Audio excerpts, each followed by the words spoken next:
I moved into Harrison's apartment because I was desperate. That's the least attractive way to start a story, but it's true. At 26, I'd imagined my life looking very different. I thought I'd have a stable job by then. Maybe a decent relationship. Maybe even one of those apartments with exposed brick and plants that somehow stayed alive longer than 2 weeks. Instead, I was standing in the hallway of a too expensive building with a suitcase missing one wheel, sweat sticking to the back of my shirt, while a stranger stared at me like he was deciding whether or not to slam the door in my face. "You're Evan?" he asked. His voice was calm. Flat, almost. "Yeah," I said quickly. "Sorry I'm late. The train." "You said that in your text?" "Right. I had." He leaned one shoulder against the doorframe, still blocking half the entrance. Tall. Dark hoodie. Messy brown hair like he'd been running his hands through it all day.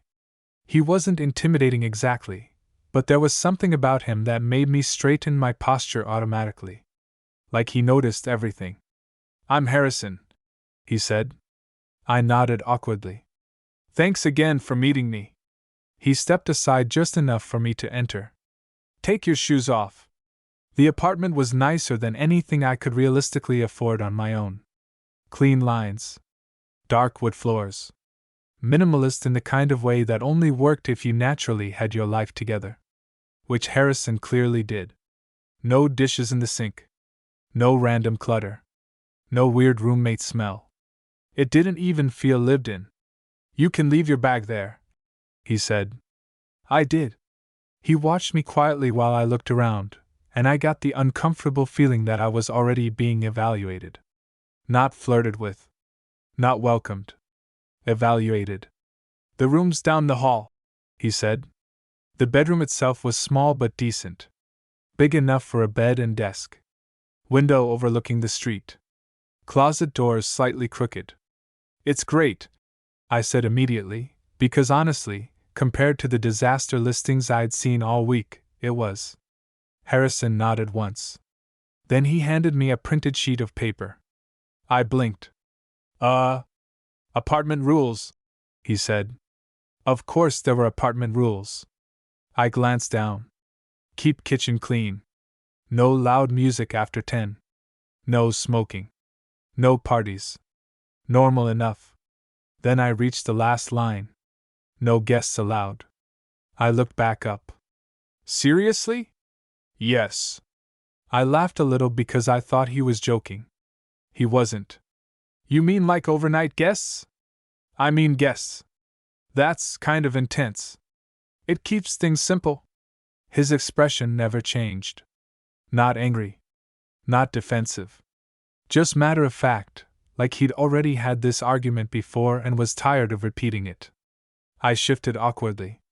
"What if I want friends over? Meet them somewhere else." "And dates?" "Somewhere else." I stared at him. "You actually enforce this?" "Yes."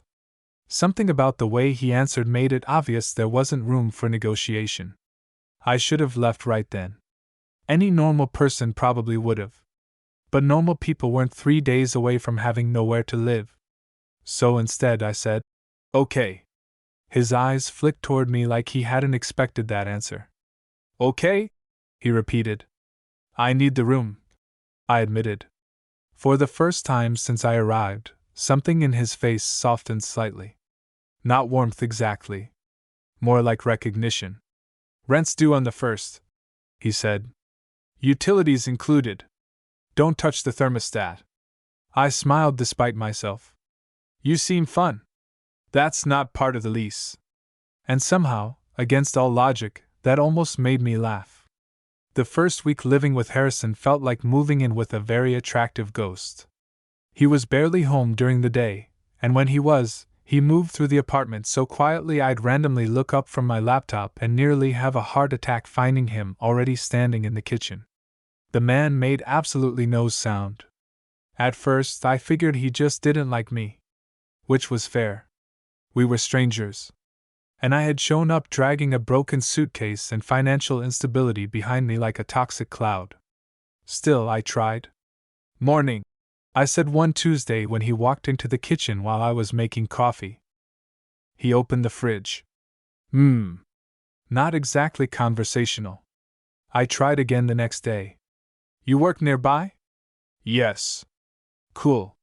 Great talk. The weirdest part was that Harrison wasn't rude. Not really. He paid bills early.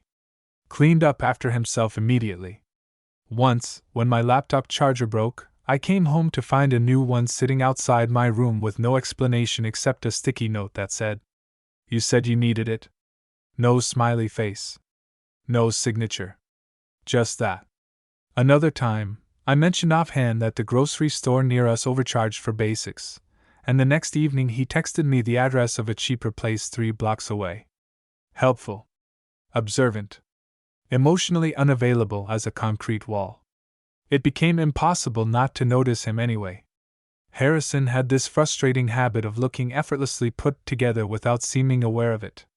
Black t-shirts, rolled sleeves, quiet confidence. He always smelled faintly like cedar and laundry detergent when he passed by me in the hallway. And the apartment rule about guests? Turns out he followed it too. No friends ever came over. No family. No dates. Nothing.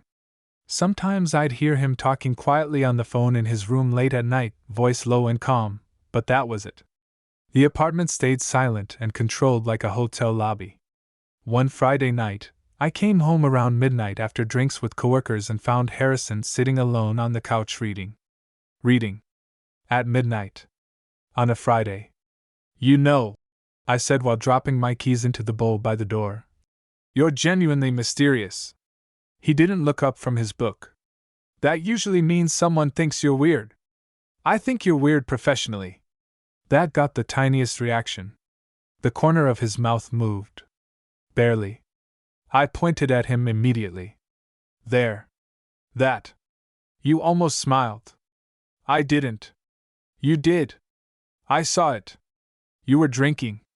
I grinned and headed toward my room, but his voice stopped me halfway down the hall. "You're loud when you come home." I turned around. "Was I bothering you?" "No." "Then why mention it?" He finally looked up from the book. "Because you sound happier after you go out." That caught me off guard. Not what he said. The fact that he noticed. I stared at him for a second too long before covering it with a shrug. "Guess I like people." What's that supposed to mean?" "Nothing." But it didn't sound like nothing. That night, lying in bed, I realized something unsettling. Harrison barely spoke, but whenever he did, it felt like he'd been paying attention the entire time. And somehow, that was worse. Because I was starting to pay attention too. Living with Harrison settled into a routine I didn't fully understand but somehow started depending on. We orbited each other. That's the best way I can describe it. Some mornings we barely spoke at all. Other days, we'd somehow end up standing in the kitchen at midnight having weirdly personal conversations over leftovers like we'd known each other longer than 2 months. But only at night. I noticed that pattern first. During the day, Harrison stayed closed off. Efficient. Calm. Hard to read. But late at night, something about him loosened slightly. Not enough to become easy, but enough to feel reachable. One Thursday, I came home exhausted after a brutal shift and found takeout sitting on the counter with my name written on the bag. I frowned. "Harrison?" He looked up from the couch. "You said you wouldn't have time to eat." My chest tightened unexpectedly. "You bought me dinner? You can pay me back." "That's still weirdly nice." "You look tired." Again with that. The noticing. I leaned against the kitchen counter, watching him for a second. "You always pay this much attention to people?" "No." The answer came too fast. Something flickered between us, then brief but real. I looked away first. A week later, I accidentally broke one of his rules. Not the guest rule. The thermostat rule. I'd gotten home freezing after walking through rain for 20 minutes, and without thinking, I bumped the temperature up 2 degrees. 2. That's it. Harrison noticed within 10 minutes. "How long has that been on 23?" I looked up from my laptop guiltily. His jaw tightened slightly. It's freezing outside. I defended myself. You could wear a sweater. You could experience joy. He stared at me. I stared back. Then, unbelievably, he sighed and sat down across from me instead of arguing. You always do this, he muttered. Do what? Push at things. I blinked. It's a thermostat, Harrison. Not the Berlin Wall. That's not what I mean. The air shifted slightly. I closed my laptop slowly. Then what do you mean? He leaned back in his chair, studying me in that unnerving way he had. You ask questions, he said finally. That's usually how conversations work. You don't stop when people avoid answering. I smiled faintly. You noticed that too? There it was again. That almost smile. I pointed immediately. You're doing it again. What? The thing where you pretend you're not amused. I'm not amused. You bought me soup last week because I coughed twice. That was practical. You folded my laundry once. You left it in the dryer for 5 hours. I grinned. You like me. I tolerate you. Wow. Basically a love confession. That did it. Harrison actually laughed. Quiet. Brief. But real. And the sound hit me so unexpectedly hard that my stomach flipped. He seemed surprised too. Like the reaction escaped before he could stop it. The room went strangely still afterward. I looked at him. He looked back. Then Harrison stood abruptly. I'm going to bed. I frowned. Okay. But he was already walking down the hallway. The weird part wasn't that he left. The weird part was that it felt like he ran away. After that, things became stranger. Not worse. Just charged. Harrison started lingering in rooms longer when I was there. He'd stand in the kitchen pretending to scroll through his phone while I cooked.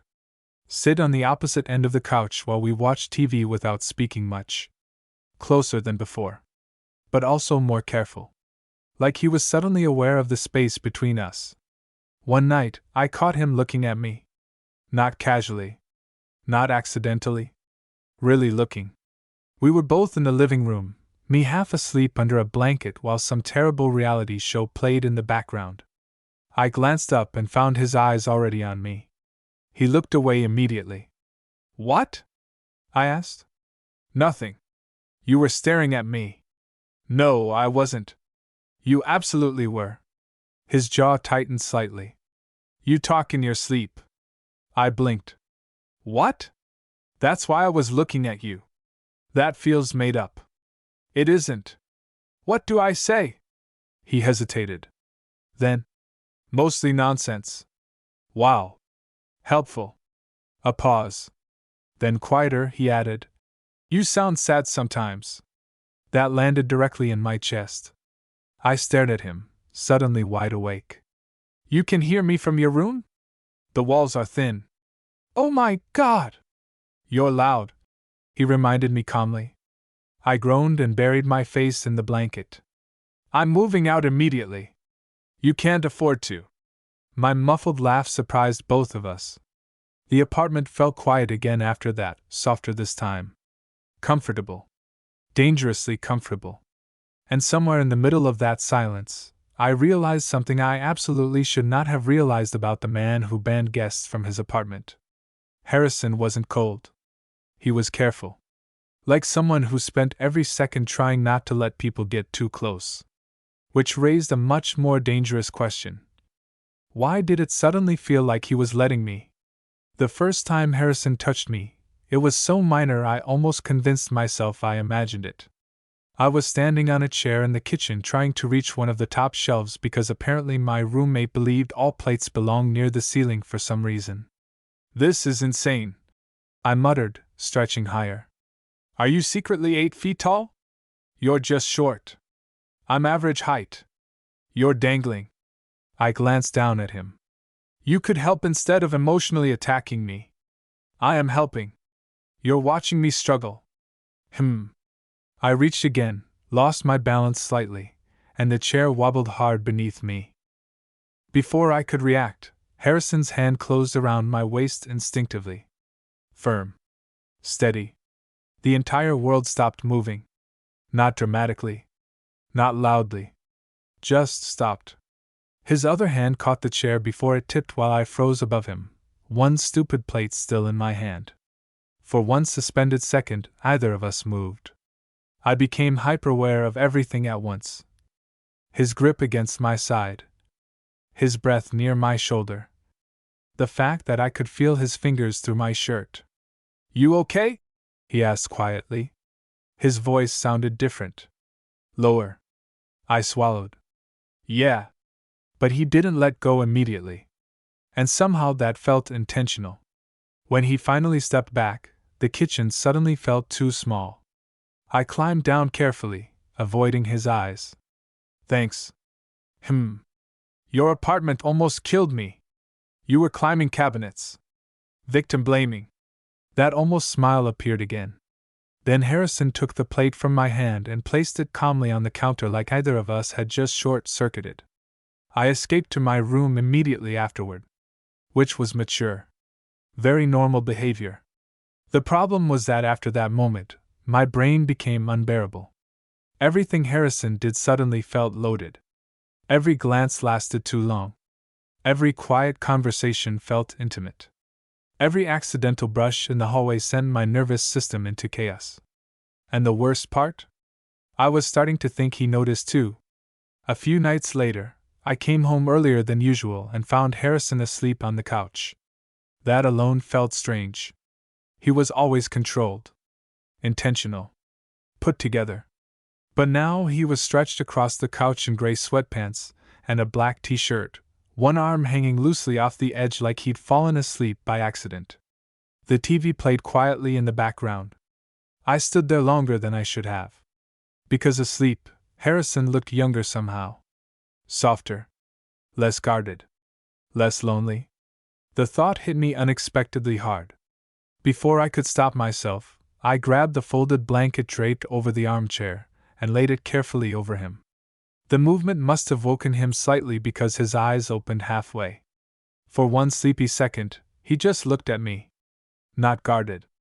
Not distant. Just warm. "Evan," he murmured. The way he said my name did something dangerous to my chest. "Sorry," I whispered. "Go back to sleep."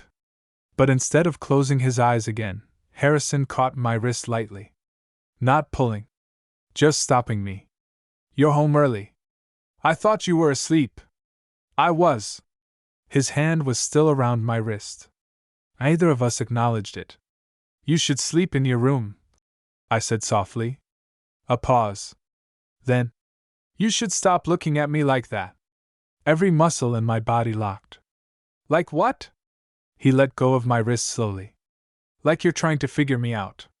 The room suddenly felt too quiet. I stared at him carefully. "And if I am?" Harrison looked away first this time. "That's a bad idea." Something deep in my stomach tightened. "Why?" He leaned back against the couch cushions, exhaustion flickering briefly across his face. "Because people usually leave after they do." The honesty of that answer hit harder than anything flirtatious could have. I sat down slowly on the opposite end of the couch. "Harrison," I said carefully, "who hurt you?" His jaw tightened immediately. "There it is." "What?" "The questions." I held his gaze. "You don't have to answer."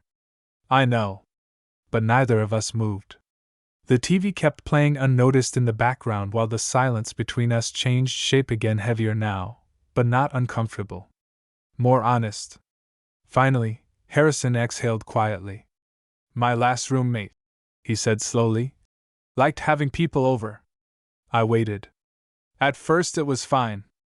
Then it became parties. Random strangers. Noise constantly. His eyes stayed fixed on the dark TV screen. "One night I came home and found half the apartment destroyed because somebody thought it'd be funny to wrestle drunk in the kitchen." I blinked. "Seriously?" That explains the guest rule?" "Partially. There was something unfinished there. I could feel it." "Harrison." He rubbed a hand over his face. He also stole from me. Oh. The anger hit me instantly even though I'd never met the guy. He what? Money. Prescription meds. Harrison's expression stayed calm, but too calm. Practice calm. Then disappeared before the lease ended. I stared at him. Suddenly the spotless apartment made sense. The rules. The control. The distance. You think if nobody comes inside, I said quietly, nothing can get wrecked. His eyes flicked toward me. Yes. The honesty in that single word almost hurt. I looked around the apartment slowly, seeing it differently now. Not cold. Not obsessive. Protected. And for some reason, that realization made my chest ache. Harrison, I said softly, I'm not going to steal from you. His expression shifted slightly. I know. Then why does it feel like you're waiting for me to leave anyway? That question landed. I saw it happen in real time. He looked at me for a long second, something unreadable moving behind his eyes. Then, quietly, because everyone does eventually. The room fell silent again. And somewhere deep down, against all common sense, I realized I wanted to prove him wrong. After that conversation, something shifted between us permanently. Not dramatically. Neither of us suddenly confessed feelings or started acting like characters in a romance movie. Harrison still disappeared into his room for hours sometimes. I still pretended not to notice whenever he watched me from across the apartment. But the distance between us had changed. It felt thinner now. Fragile. Like one wrong movement could either break it completely or pull us dangerously closer. And honestly, I was starting to think we were both aware of that. A few days later, I came home sick. Not dying dramatic sick.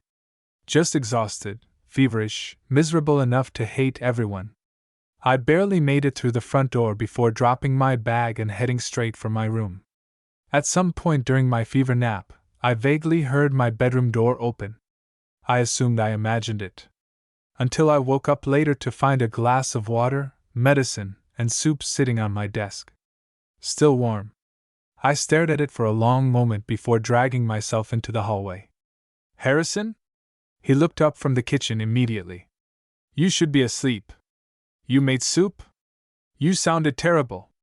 That's weirdly caring of you. You pay rent. I smiled weakly. Ah, yes. Tenant healthcare. He ignored that. You took medicine? Yes, Dad. His eyes narrowed slightly. Don't call me that. You literally left soup outside my room. You had a fever. I leaned against the wall watching him quietly for a second. Harrison was wearing one of his old dark hoodies, sleeves pushed up slightly while he washed dishes. Completely ordinary scene. Except suddenly it didn't feel ordinary at all. Because nobody had taken care of me like this in a very long time. And somehow Harrison, the emotionally unavailable apartment dictator, was doing it without making a big deal out of it. Why are you looking at me like that again? He asked without turning around. I blinked. You have terrifying observational skills. You're staring. I'm sick. Leave me alone. But I caught it again. That tiny smile. Later that night, I woke up thirsty and shuffled half asleep toward the kitchen. Only to stop dead in the hallway. Harrison was sitting on the couch in the dark. Not reading. Not watching TV. Just sitting there. For a second, neither of us spoke. Then he said quietly, You should be in bed. You should apparently stop appearing silently in dark rooms. I live here. You haunt here. That almost smile again. I walked into the kitchen slowly, grabbing water while studying him carefully from across the apartment. You okay? I asked finally. He looked surprised by the question. Yes. You sure? A pause. Then, couldn't sleep. Something about the way he said it made me walk back into the living room instead of returning to bed. I sat down on the opposite end of the couch. Harrison watched me carefully. What are you doing? Keeping the apartment ghost company. You're sick. You made me soup. We're emotionally involved now. His mouth twitched. The apartment stayed quiet around us. Streetlights spilled through the windows in soft, gold lines while the city hummed faintly outside. Harrison leaned back into the couch cushions, looking more tired than usual tonight. Less guarded, too. You know, I said quietly. Normal people would just admit they care about someone. That sounds inefficient. I'm serious. I know. I looked over at him carefully. Then why do you keep acting like caring is dangerous? The silence that followed felt heavier than usual. Harrison stared ahead for a long time before answering. Because it is. The simplicity of that answer hit harder than I expected. I frowned slightly. That's kind of depressing. It's realistic. No, I said softly. It's lonely. His jaw tightened almost invisibly. And suddenly I really knew that Harrison spent most of his life expecting disappointment before it even happened. Expecting people to leave. To lie. To take more than they gave. The realization made my chest ache in a way I didn't know what to do with. Harrison. You should go back to bed. You're avoiding me. Yes. At least he was honest. I smiled faintly despite myself. You know, for somebody who hates questions, you answer a surprising amount of them. That's your fault. How? You stay. The room went completely still. I stared at him. He seemed to realize what he just said a second too late because his expression shifted immediately afterward, subtle regret, like he'd accidentally revealed too much. But it was already there now. Between us. You stay. Not you're annoying. Not you ask too many questions. You stay. And suddenly, terrifyingly, I understood the real reason Harrison had started letting me closer. Because somewhere along the way, he'd begun trusting that I might not disappear. Neither of us spoke for a while after that. Then quietly, without looking at me, Harrison said, Most people only like difficult things until they become inconvenient. I watched him carefully. Is that what you think this is? I think eventually you'll realize I'm hard to live with. I laughed softly. Harrison, you alphabetize spices. You complained about that for 20 minutes. Because it's unsettling behavior. That earned me another brief smile. Then his expression faded again, quieter now. You joke, he murmured, but eventually people get tired. I looked at him for a long second before answering. Maybe, I said honestly. But I think you expect abandonment so early that you never really let people choose otherwise. He finally looked at me then. Directly. And something about the expression in his eyes made my pulse stumble. Not anger. Not defensiveness. Vulnerability. Raw and unfamiliar, like he wasn't used to anyone seeing this much of him. You shouldn't look at me like that either, he said quietly. There it was again. Like that. I swallowed. You keep saying that. Because you do. The air between us felt dangerously thin now. Harrison. But before I could finish, he stood abruptly. You need sleep. And just like that, the walls went back up. He disappeared down the hallway before I could say another word, leaving me alone on the couch with my heartbeat suddenly way too loud. And the horrifying realization that I was definitely, absolutely starting to fall for my impossible roommate. Falling for Harrison would have been easier if he were cruel. If he were rude, dismissive, cold all the time, I could have protected myself. I could have called him emotionally constipated and moved on with my life. Instead, he kept doing things that made it impossible not to care. Small things. Quiet things. The kind that crawl under your skin before you realize what's happening. Like remembering my coffee order after hearing it once. Or charging my dead headphones because he didn't like the static noise from your laptop speakers. Or texting me, "You forgot your umbrella," while standing downstairs in the rain holding it for me. Who does that? And worse, who does that while acting like none of it means anything? One Saturday afternoon, I was sprawled across the couch pretending to apply for jobs while Harrison cleaned the kitchen with borderline military precision. You know, I said lazily, you'd make a terrifying husband. He didn't look up. Why? You reorganize cabinets recreationally. You put cereal boxes back empty. That happened once. 3 times. I grinned. See? You'd remember anniversaries and silently judge someone's dishwasher technique forever. I watched him for a second too long. God, he was attractive doing absolutely nothing. That felt unfair. You're staring again, he said calmly. You notice everything. Yes. The directness of that answer made my stomach flip. I looked back at my laptop immediately. That's psychologically concerning. It's efficient.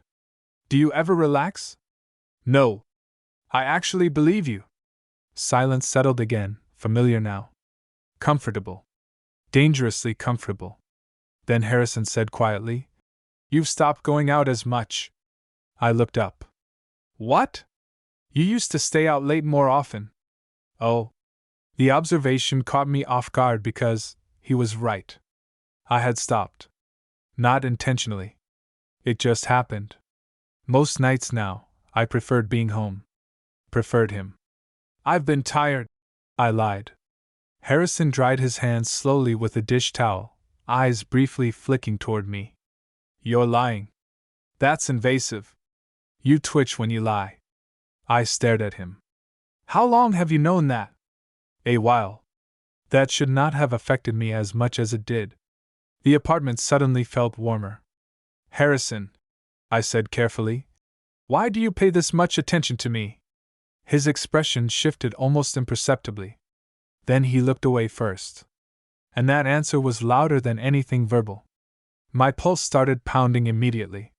Because suddenly every weird interaction over the last few months rearranged itself in my head all at once. The soup. The staring. The noticing. The late-night conversations. The way he said my name when he was tired. Oh no. Harrison.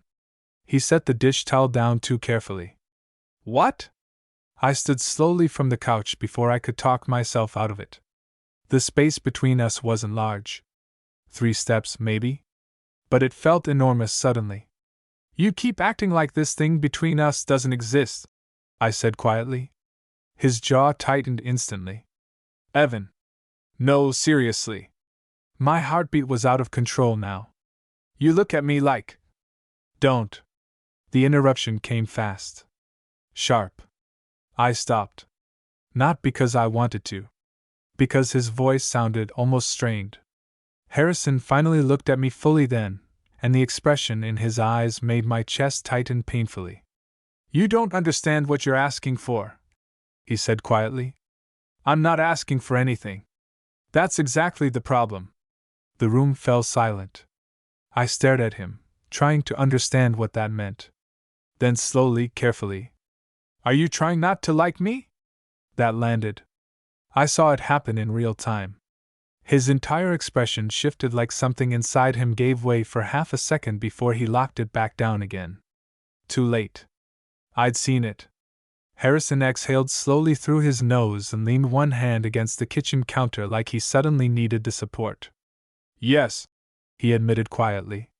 The honesty knocked the air out of me. Neither of us moved. I could hear my heartbeat in my ears now. Harrison. You should let this go. The words hurt immediately. Why? His laugh was quiet and humorless. Because I'm asking you to. That's not an answer. I know. I took another step closer before I could stop myself. Harrison, look at me. He did. Big mistake. Because the second he really looked at me again, whatever fragile control existed between us started collapsing fast. You think I haven't noticed? I asked softly. You think I imagined all of this? You should have. Why are you so scared of this? Something sharp flickered across his face then. Not anger. Fear. Real fear. You move out in 4 months, he said quietly. The words hit me unexpectedly hard because, right. My lease. I'd been so wrapped up in whatever this was becoming that I genuinely hadn't thought that far ahead. You're leaving eventually, Harrison continued. And I. He stopped himself abruptly. But I already heard it. And I what? I stared at him carefully. You what? His throat moved slightly when he swallowed. Then finally quietly. I can't do another temporary person. That sentence broke something open inside me. Not because it was dramatic. Because it sounded honest in the most devastating way possible. Suddenly I understood everything. Harrison wasn't avoiding feelings because he didn't have them. He was avoiding them because he did. Strong enough to scare him. The apartment felt impossibly quiet now. I stepped closer again, slowly enough to give him every opportunity to walk away. He didn't. Harrison, I said softly, I'm here right now. His eyes closed briefly like those words physically hurt him. That's the problem, Evan. And before I could think better of it, before my brain could catch up and warn me this was dangerous, I reached for him. Just his hand. Nothing more. But the second my fingers touched his, Harrison inhaled sharply like he'd been holding his breath for months. And neither of us let go. Harrison's hand was warm. That was the first thing my brain latched onto, absurdly enough. Not the fact that I was standing in the kitchen holding hands with my emotionally repressed roommate who'd spent months pretending he didn't feel anything. Not the fact that neither of us had pulled away. Just warm. He stared down at our hands like he couldn't quite believe this was happening. Neither could I. The apartment had gone completely silent around us. No TV. No traffic loud enough to break through the tension. Just the sound of both of us breathing too carefully. Harrison, I said quietly, you should stop now. The problem was, his fingers tightened around mine when he said it. I looked up at him slowly. You don't actually want me to. His jaw flexed once. No, he admitted. That single word sent a pulse of heat straight through my chest. For a long second, either of us moved. Then Harrison did something that completely destroyed me emotionally. He laughed softly under his breath. Not because anything was funny. More like disbelief. I had this handled, he murmured. I smiled faintly despite my heartbeat trying to kill me. Clearly. You were supposed to stay temporary. Ouch. His eyes lifted to mine finally, and there was so much raw honesty in them now that it almost hurt to look at directly. I'm serious, he said quietly. I knew this was a bad idea the second I started looking forward to hearing you come home. That sentence lodged itself directly behind my ribs. Harrison, you made the apartment loud again, he continued softly. And somehow I stopped hating that. I think that was the moment I realized I was completely gone for him. Not because he was smooth. God, Harrison was terrible at this. But because every honest thing he said felt painfully real. You know, I murmured, most people flirt normally. I tried avoiding you instead. Yeah, I noticed. Another tiny smile. Then it faded. Because underneath all of this, the fear was still there. I could see it all over him now that he'd stopped hiding it completely. Harrison, I asked carefully, have you really been trying to fight this the entire time? Yes. Why? You already know why. I did. Temporary person. The words still sat heavily in my chest. I stepped a little closer instinctively, close enough now that I could see the exhaustion under his eyes. Harrison always looked composed on the surface, but suddenly I could tell how much energy he spent holding himself back all the time. You know what the worst part is? He asked quietly. What? I don't even think you realize when you do it. Do what? Stay. My throat tightened immediately. You stay in the kitchen when I can't sleep, he said softly. You notice when I disappear into my room for too long. You bring me coffee without asking how I take it because you remembered. His eyes stayed fixed on mine now. You act like caring about people is the easiest thing in the world. I swallowed hard. Harrison. And it makes me stupid around you. I laughed softly before I could stop myself. You are absolutely not stupid. You make me feel stupid. That's different. Another one of those dangerous almost smiles. The air between us felt impossibly thin now. There was still time to step back. To call this a mistake. to pretend none of it happened. But neither of us moved. Instead, Harrison looked down briefly at our hands again before saying very quietly, "If I kiss you, this stops being manageable." My pulse stumbled so hard it actually hurt. I stared at him. "Was this manageable for you before?" "No." That honesty again. Every time. I exhaled shakily. "Then maybe we should stop pretending it still is." Something shifted in his expression then. Not hesitation. Decision. Slowly, carefully enough to let me stop him, Harrison lifted his free hand to my face. Just his fingertips against my jaw at first. Gentle. Almost cautious. Like he still couldn't fully believe he was allowed to touch me.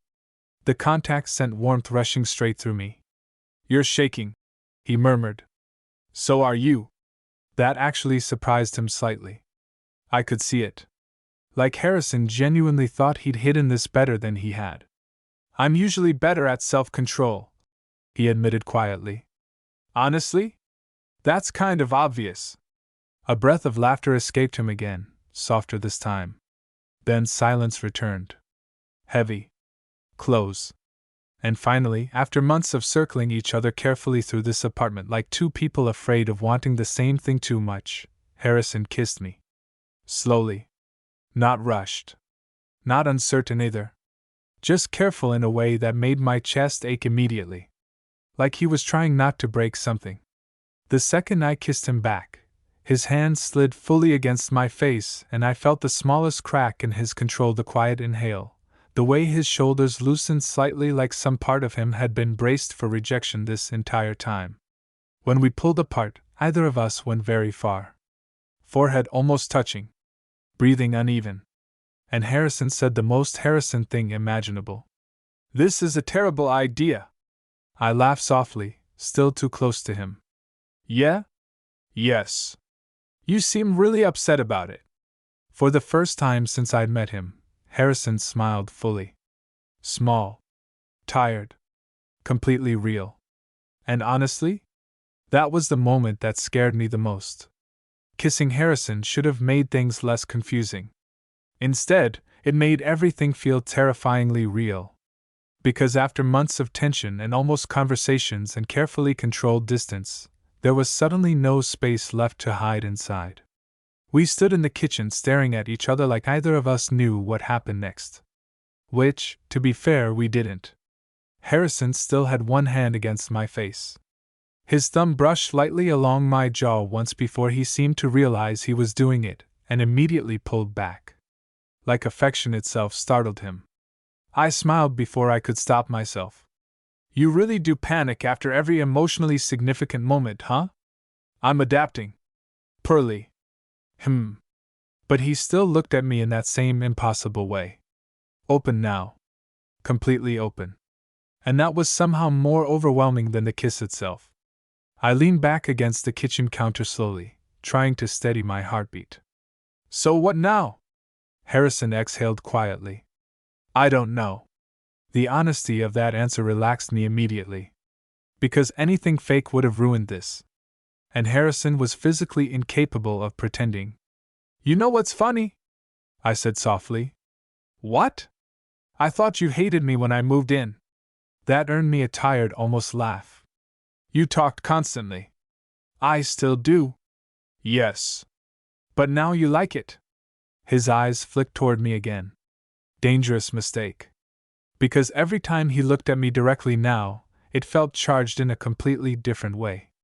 "I got used to it," he said carefully. "That's not the same thing." "No," he admitted quietly. "It isn't." The apartment fell silent again. Not awkward. Just full. Like both of us were still catching up to the fact that this thing between us finally existed out loud now. Then Harrison said, "You should probably know something." That sentence immediately activated every anxiety response in my body. "Oh no." His brow furrowed slightly. "Why did you say it like that? That's universally how bad news starts." "It isn't bad news. You don't know that yet." A tiny smile tugged briefly at his mouth before disappearing again. Then, quieter. "I almost told you to move out." I blinked. What? A month after you moved in? Okay. Definitely not the confession I expected. Why? Harrison looked mildly uncomfortable now, which on him was the emotional equivalent of a breakdown. Because you were becoming distracting. I stared at him. Then burst out laughing. You wanted to evict me for being charming? You left cabinet doors open. That is not the same thing. You sang constantly. I sing twice. You sang while cooking eggs. That's basically 0 times. Another one of those rare real smiles appeared before he looked away again. But I noticed something important then. Harrison smiled more now. Not often. Not dramatically. But easier. Like holding everything inside took less effort suddenly. Wait, I said slowly. Was the guest rule partially because you didn't want attachment? His silence answered immediately. Oh my God! I liked living alone. No, you liked living safely. That landed. Harrison leaned against the counter across from me, arms folded loosely now. Less defensive than before. More tired.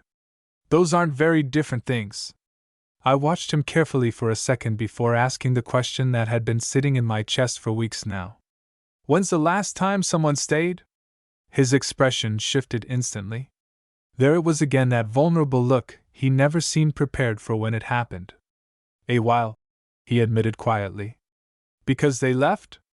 Usually because I made it difficult not to. That hurt more than I expected. Harrison. I mean it, Evan. His voice stayed calm, but there was something fragile underneath now. I know how to keep people at a distance. I'm good at it. Yeah, I said softly. I noticed. And you ignored every hint. I grinned faintly. You alphabetized spices, Harrison. You were never beating the secretly soft allegations. That actually made him laugh again. God. The sound still hit me directly in the chest. Then the smile faded slowly as he looked at me. Really looked at me. I don't know how to do this casually, he admitted. The words settled heavily between us. Not casual. Something in me softened immediately. Good, I said quietly. Because I don't want casual. The silence afterward felt enormous. Harrison stared at me like I'd just said something dangerous. Maybe I had. You say things too directly, he murmured. You think things too dramatically. I stepped closer again slowly, testing the distance between us now that it had changed permanently. You know what I think? I asked softly. What? I think you spent so long preparing for people to leave that you forgot someone could stay on purpose. His eyes closed briefly. Like those words physically affected him. And when he opened them again, there was no distance left in them at all. Just exhaustion. Relief. Wanting. You're really going to ruin my whole routine, he said quietly. I smiled. You bought me soup after one fever. You looked pathetic. You carried my umbrella downstairs. You forgot it. You charged my headphones. The static was irritating. I stepped closer until barely any space remained between us. You're terrible at pretending not to care. Harrison looked down at me with that same unbearably honest expression. Then very quietly. You make it hard not to. And honestly? That line would have emotionally destroyed me even if he hadn't kissed me again immediately afterward. The problem with finally getting what you want is that suddenly you have something to lose. That realization hit me about 3 days after Harrison kissed me for the second time. Not during the kissing itself. Obviously. That part was easy. Dangerously easy. No, it hit me on an ordinary Tuesday night, while I stood in the kitchen watching him cook pasta like nothing in our lives had fundamentally changed. Except everything had. Now Harrison touched me absent-mindedly when he walked past. Now he looked at me openly instead of through careful side glances. Now the apartment felt warmer somehow, like something tense inside both of us had finally exhaled. And somehow that made me nervous. Because this mattered now. A lot. You're staring again, Harrison said calmly without turning around. You chopped garlic aggressively. It's garlic, You look personally offended by it. I smiled and leaned against the counter. You know, you've become significantly less scary. That sounds unfortunate. You literally kissed me against the refrigerator yesterday. That information feels private. I laughed immediately. Private? Harrison, you looked at me like you were dying. His shoulders shook once with quiet laughter before he shook his head slightly. You're impossible. No, you just like me now. That earned me one of those small real smiles again. God. I loved those. The terrifying part was realizing I'd started memorizing them. Later that night, we ended up on the couch together, my legs stretched across his lap while some movie played unnoticed in the background. The physical closeness still felt slightly surreal. Not because Harrison was awkward about it. Oddly, he wasn't. Once he stopped pretending he wanted distance, he became quietly affectionate in ways that almost hurt emotionally. A hand against my back when he passed behind me. His fingers brushing mine while handing me coffee. Looking for me automatically whenever he entered a room. Small things. Constant things. The kind that slowly become home before you realize it. You're thinking too hard, he murmured suddenly. I looked up. What? You get quiet when you're worried. I stared at him. How do you know that already? I pay attention. Right. Of course he did. I hesitated for a second before asking quietly. Does this scare you? Harrison didn't answer immediately. His hand rested absently against my ankle now, thumb moving slowly back and forth like he wasn't fully aware he was doing it. Yes, he admitted finally. The honesty made my chest tighten. Because of the temporary person thing? His eyes flicked toward mine.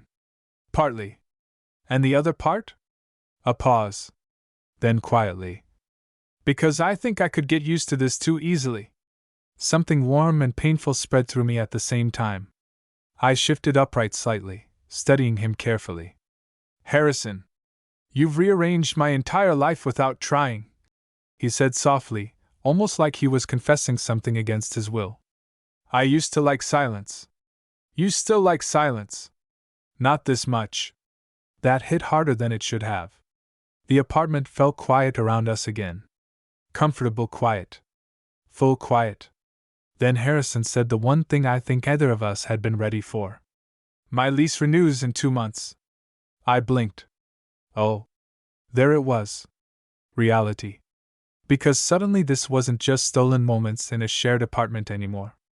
Suddenly time existed again. I know, I said carefully. He watched me for a long second. You could stay. My heartbeat stumbled instantly. Not move in together eventually. Not maybe. You could stay. Like he'd already thought about it. Like the idea had been living quietly in his head for a while now. Harrison. I know it's fast, he said immediately, tension creeping into his voice now. Forget I said it like that. No, I said quickly. No, I just.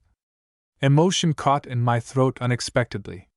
Because nobody had ever sounded like they wanted me to stay before. Not carefully. Not honestly. Harrison looked suddenly uncertain, which on him was almost shocking. You don't have to answer now, he added quietly. I looked at him for a long second before smiling softly. You know what's really funny? What? You spent months acting emotionally unavailable. I am emotionally unavailable. You made me soup and offered me housing renewal like a Victorian husband. That startled an actual laugh out of him. Real. Warm. Uncontrolled. And God, I loved making him laugh. I'm serious, he said softer now after the smile faded slightly. I know. The room grew still again. Then carefully, like this mattered enough to deserve honesty, I asked. Did you already decide you wanted me here long-term before we kissed? Harrison looked away immediately. Which was answer enough. Oh my God! I whispered, grinning helplessly now. His expression turned mildly pained. Don't make that face. What face? That extremely pleased one. You were emotionally attached first. I hate that you know that. You alphabetized spices because you were trying to control your feelings. That is not psychologically accurate. It absolutely is. He shook his head, but he was smiling again. Small. Soft. Real. Then quieter, after a long pause. I think I started wanting you to stay the night you got sick. My chest physically hurt. Harrison. You looked at me half asleep. He continued softly, eyes fixed somewhere past me now. And thanked me for soup like nobody had taken care of you in a while. His jaw tightened slightly. And I realized I wanted to keep doing it. That completely ruined me emotionally. I moved closer without thinking this time, until his hand automatically settled against my waist like it belonged there now. Maybe it did. You know, I said softly, you're actually kind of romantic underneath all the emotional repression. That sounds fake. You bought me medicine and silently fell in love with me. That's literally a romance novel. His forehead rested briefly against mine then, and for a second neither of us spoke. No walls. No avoidance. No pretending. Just Harrison breathing quietly against me like he still couldn't fully believe I was here. And honestly, neither could I.